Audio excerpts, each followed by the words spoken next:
Bonjour à tous et bienvenue pour cette nouvelle édition d'Actu Sécu. Nous commençons aujourd'hui par un bilan sur cet été 2020. En plus de la crise sanitaire s'étant déclenchée il y a près d'une dizaine de mois, les ransomware se sont déchaînés cet été.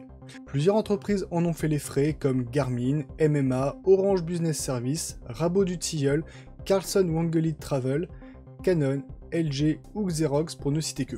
Avec la crise sanitaire actuelle et la mise en place de télétravail pour bon nombre d'entreprises, les employés se permettent plus de liberté et l'intervention des équipes techniques sur les sites impactés est ralentie. Mais derrière ces attaques se cachent des groupes très organisés, n'hésitant pas à exploiter toutes les faiblesses des systèmes, dont la faiblesse humaine, par le biais de campagnes massives de mails malveillants. Donc mesdames, messieurs, n'oubliez pas que vous êtes la première ligne de défense de votre système d'information, mais également son point faible le plus important.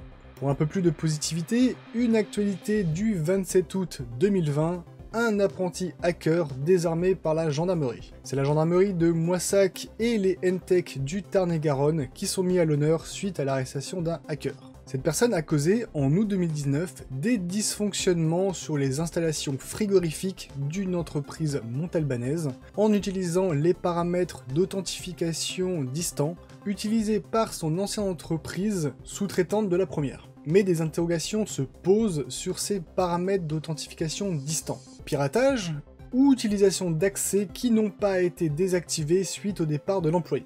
Les investigations de la gendarmerie ont juste pu montrer que l'accès OSI de l'entreprise a été fait de manière frauduleuse. Mais l'alerte a été donnée suffisamment tôt, évitant 500 000 € de dégâts suite au réchauffement des marchandises. C'est la fin de cette édition d'Actu Sécu, je vous souhaite une très bonne journée et je vous donne rendez-vous pour une prochaine édition. Au revoir.